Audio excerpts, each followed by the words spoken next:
Every morning, Sarah fills his bowl, though she knows he won't eat today. It's been months since Buddy left, yet the silence he left behind is louder than ever. In the quiet corners of her home, where memories linger like shadows, she learns that some love doesn't end with goodbye.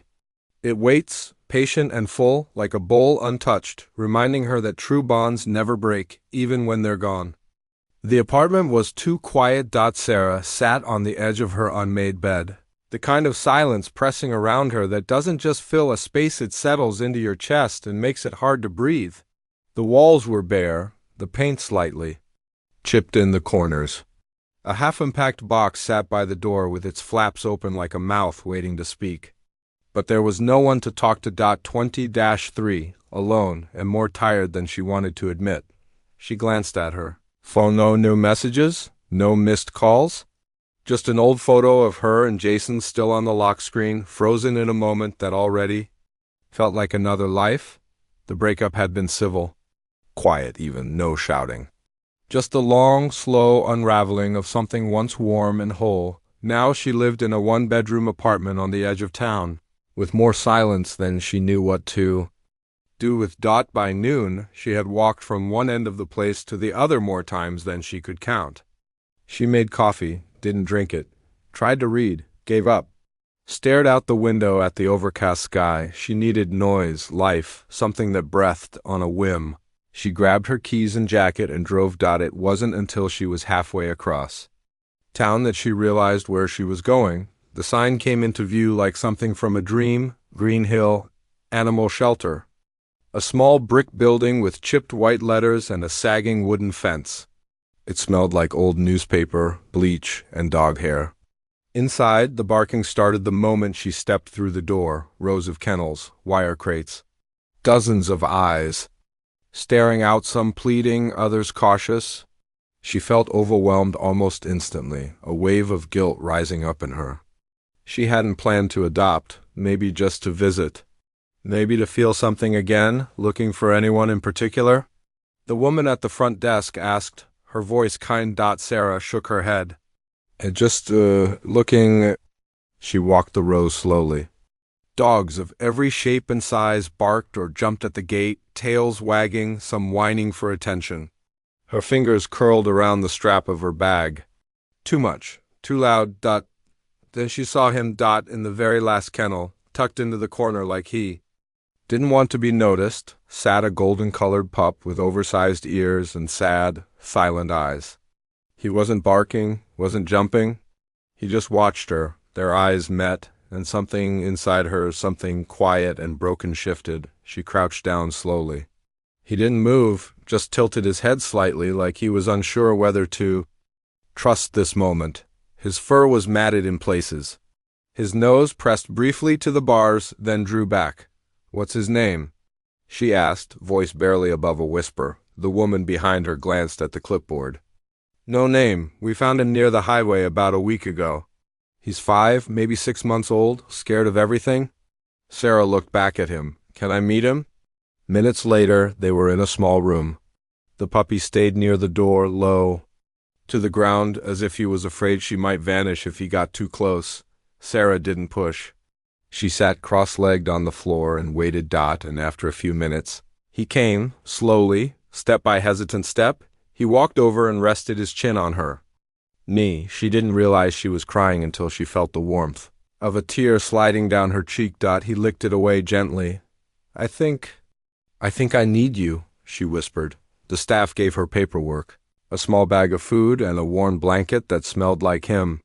She signed her name with shaky fingers, her heart thudding louder than it had in weeks.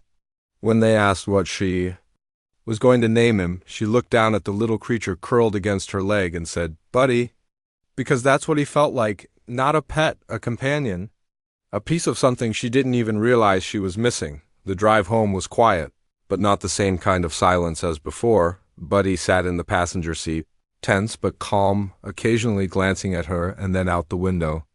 The rain began again, soft and steady, tracing long lines across the glass. She drove slowly, one hand on the wheel, the other resting on his back as if to say, "You're safe now." When they walked into the apartment, he hesitated at the threshold. "Sarah, knelt beside him and whispered, "This is home, your home." He looked up at her, really looked, and took a step forward. That night, she laid out his blanket beside her bed. He circled it 3 times before collapsing into a heap of fur and quiet sighs. Sarah lay above him, staring at the ceiling, listening to the rhythm of his breathing.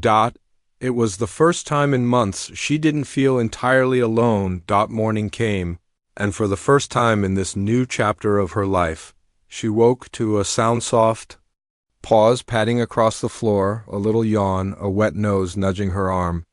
She laughed, still half asleep, and reached out to pet him. "Good morning, buddy." She fed him, filled his water bowl, and watched him devour it all like he hadn't eaten in days. Maybe he hadn't. She didn't know his past, only that he was here now. That they were both a little lost, a little scared, and that somehow that was enough. As she sat on the couch, coffee in hand, Buddy curled beside her, his head resting on her knee. The apartment was still quiet but not empty. For the first time in a long time, Sarah felt the world begin to stitch itself back together. And it started with a bowl, full, waiting, hopeful, time. Has a strange way of folding itself around memories. 1 moment, it was Sarah and Buddy navigating their first week together, him trembling at every new sound, her fumbling with leash clips and late-night accidents, and the next, it was 3 years later, and they moved like 2 parts of the same rhythm. The awkwardness faded fast. Buddy, though once nervous and guarded, had transformed into a loving, loyal shadow. He followed her everywhere, from the kitchen to the laundry room, from the couch to the bedroom. If she was there, he wanted to be near. They found a routine. As most companions do, every morning, Sarah would wake to the feel of his nose pressed to her cheek, his tail thumping lightly against the bed frame. He never barked for breakfast, never needed to. His eyes said everything. She'd smile, half asleep, and murmur, okay, I'm up. His bowl was always the first thing she touched each day, scooping in just the right amount of kibble, pouring fresh water into the other. He'd wait patiently, eyes trained on her, tail sweeping the floor like a feather duster. And when she set the bowl down, he'd approach with the same reverence he always had, as though each meal was a gift. To Buddy, it was food was love, presence was love. And Sarah gave him both without hesitation. Her job kept her busy. Marketing at a small firm downtown, long hours, short deadlines. But no matter how chaotic the day, the thought of coming home to Buddy anchored her. On days she felt invisible in meetings or lost in spreadsheets, there was always that moment just outside her apartment door, where she'd hear the soft scratch of paws behind it, waiting. He always knew when she was near. She used to think the happiest part of her day was locking her office door. But no, it was opening the front door and seeing Buddy's whole body wag with joy, ears perked, tongue lolling, eyes shining with a kind of love no human had ever given her. They went on walks every evening, no matter the weather. In the summer, they'd take the trail near the lake, Buddy darting between trees, chasing squirrels he had no hope of catching.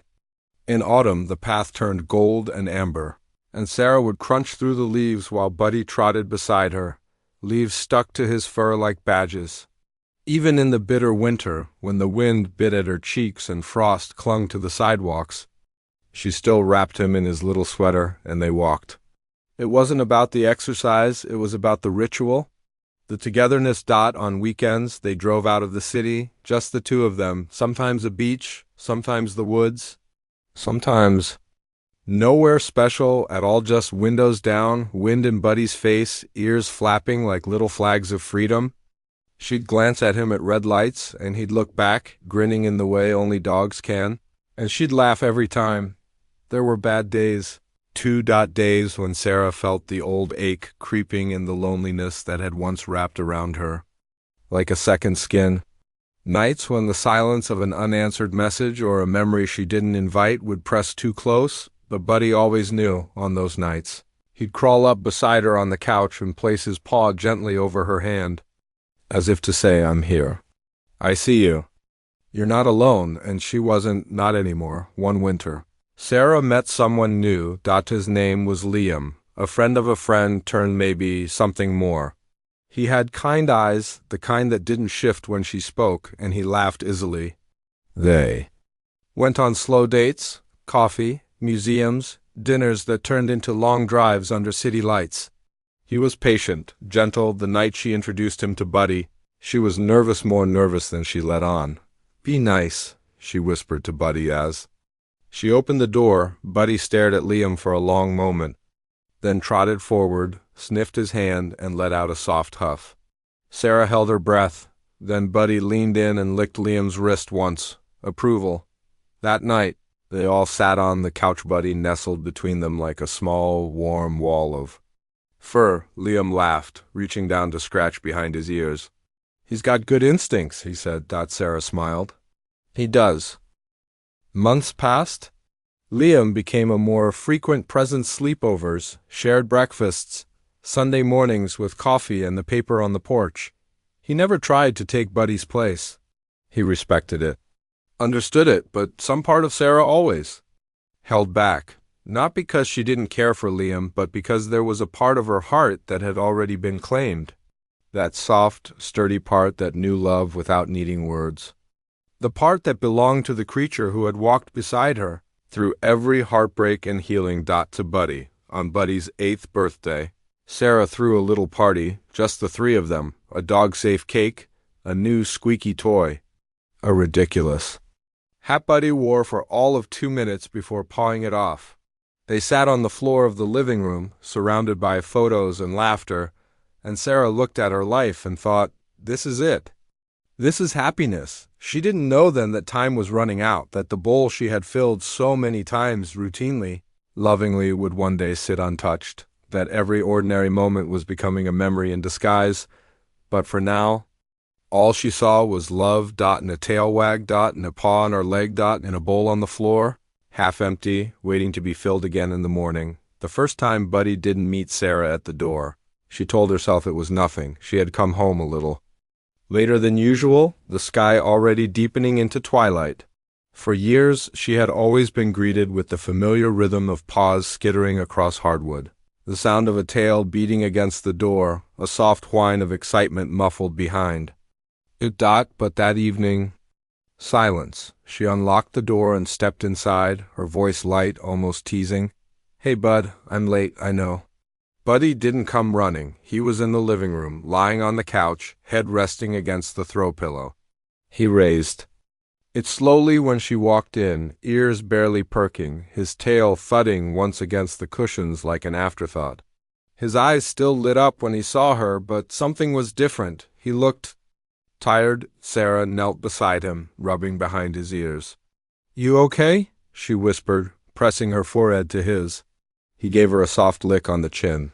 Still him, still love. Just slower. That night he ate a little less than usual.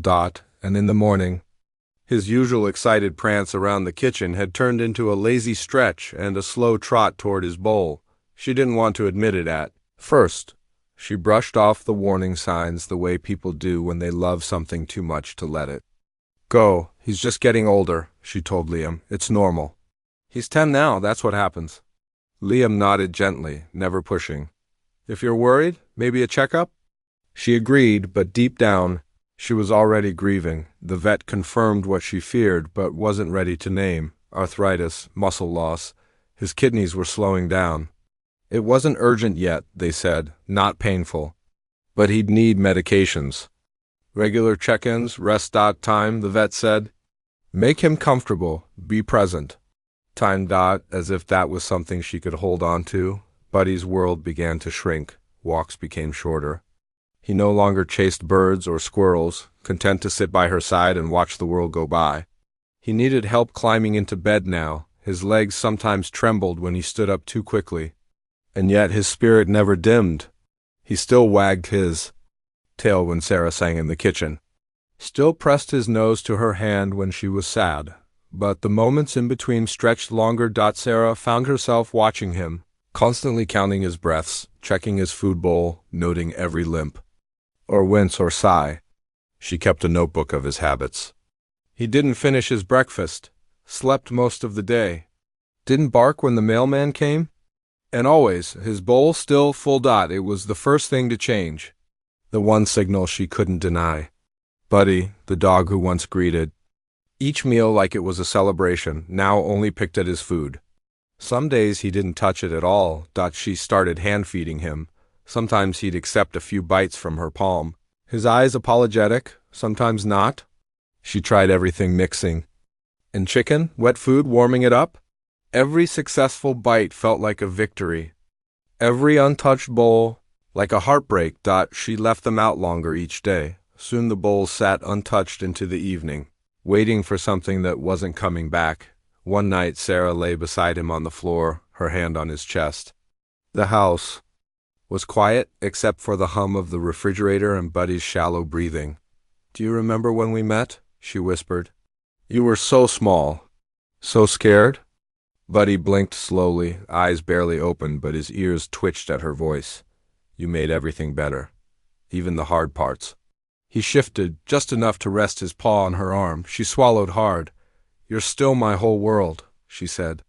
"But I can feel you slipping." She cried quietly into his fur that night, and Buddy let her. He always had. The next morning he didn't get up at all. His breathing was labored. He didn't lift his head when she called his name, though his eyes followed her as she moved. Sarah sat beside him, phone in hand, staring at the number on the screen. The vet had said to call when it was time. But how do you know when it's time? How do you look at the creature who saved your life, who gave you unconditional love, and whisper, "You can go now"? Liam came over that afternoon. He sat with her, held her hand, didn't try to fix anything. There was nothing to fix. Only something to honor. Something to let go of. When the vet arrived, Buddy lifted his head for the first time that day. He looked at Sarah, his tail thumping once weakly, but it was there. She knelt beside him, hands trembling, voice cracking. "You were my first real love," she whispered into his ear. "You were the best thing that ever happened to me." His head leaned against her chest. "It's okay," she said, voice barely audible now. "You can rest, Buddy. I'll be okay."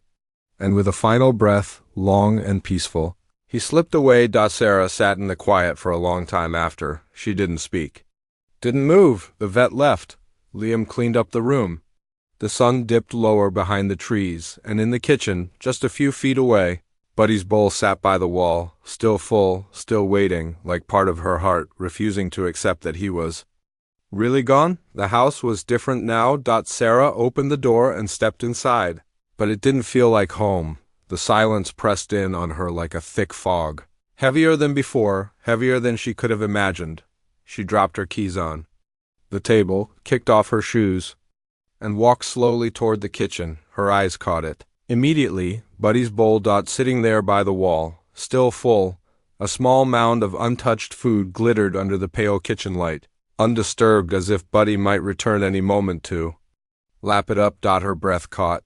The sight struck her like a physical blow. It was a frozen fragment of time, a cruel reminder that the world had moved on. But Buddy hadn't. She bent down, hands trembling, and touched the bowl. Cold. She swallowed hard and sank to the floor beside it, knees pulled close to her chest. The memories crashed over her. All the mornings she'd poured food into that bowl, each meal a small ritual of love and care. How Buddy had eagerly eaten, eyes bright, tail wagging in rhythm with the steady thumps of happiness. Now there was nothing. No sloppy licks. No hopeful nose nudges, just emptiness. She curled into herself, the lump of grief too large to push away. Friends called. They wanted to visit. To help, they said the right things, or at least what they thought were the right things. You gave him the best life. He knew love. It's okay to let go. But Sarah didn't want to let go. Not yet. She wasn't ready to pack away his leash, his bed, his worn-out toys that still smelled faintly of him. She left the door to the closet ajar, where his collar hung on the hook, shining softly in the afternoon light. The bowl remained on the kitchen floor, still. Full, she imagined Buddy patting in softly as he had 1,000 times before. Imagined him circling once, twice. Before settling down for breakfast, her heart ached with the weight of what was missing. Days passed in a blur of quiet. Mornings and restless nights. Sarah went through the motions, work, errands, meals she barely tasted, but her mind kept returning to that bowl. She started leaving food out longer, hoping maybe it would coax him back, hoping it might fill the empty space he left behind one afternoon. Liam stopped by. He found her sitting on the kitchen floor, staring at the bowl. "Hey," he said softly, sitting beside her. She looked up, eyes red-rimmed. "I don't want to." "Clean it up," she confessed. "It feels like if I do, I'm admitting he's gone." Liam nodded, understanding. "Maybe keep it a little longer," he said gently. "As long as you need." And so she did. Weeks slipped by. Sarah began to notice small things, the way sunlight hit the floor where Buddy used to lie, the faint scent of his fur on her favorite sweater, the echo of his paws on the hardwood. She started to write notes to Buddy, stories about him, memories she never wanted to forget, and in the quiet of those evenings, sitting by the bowl still full, she found a strange comfort. It wasn't about denial. It was about love, a love too big to vanish with absence. One spring morning, Sarah poured fresh water into the bowl. This time, she didn't expect it to be touched, but as she stood there, hands shaking, a single tear fell onto the floor. And she whispered softly, "I miss you, Buddy, always." The bowl stayed there, a silent testament, a reminder that some bonds don't end, they just change. Months had passed since. Buddy's bowl remained untouched. The seasons shifted. The days grew longer and warmer.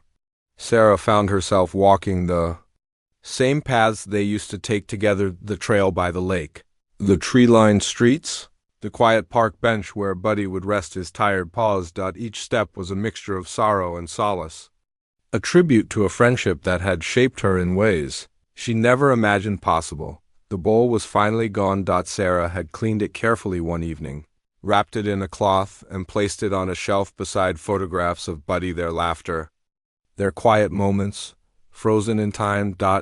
It wasn't about forgetting. It was about honoring. Life, she realized, moves forward not because love fades, but because love teaches us how to carry on. Buddy's love had filled her emptiness. When she was lost, his quiet presence had shown her that healing begins with small acts, a wag of a tail, a gentle lick, a bowl filled with hope. And now Sarah felt a gentle strength growing inside her. She started volunteering at the animal shelter where she first met Buddy. Her hands, once shaky with grief, were steady as she comforted frightened dogs and hopeful cats. She told their stories, shared Buddy's story, and helped other lonely souls find their way. She reconnected with Liam, who remained patient and understanding, never rushing her, always offering a steady hand. One evening, sitting on the porch with a cup of tea, Sarah whispered into the twilight, "Thank you, Buddy, for everything." A breeze stirred the leaves, soft and warm, as if carrying a silent reply. The bowl was empty now, but her heart was full, because love, she knew, is never really gone. It stays in memories, in quiet moments, in the courage to love again. And sometimes, when the world feels too heavy, it's in the simple act of filling a bowl with kindness, with hope, with the promise of a new beginning. Sarah smiled, eyes shining. Buddy was gone, but his love remained. Forever full. If this story touched your heart, take a moment to cherish the bonds you have with those you love, whether two-legged or four. Reach out to the companions who bring light to your days, or consider opening your heart and home to a friend in need. Because love, like Buddy's, the bowl is always worth filling.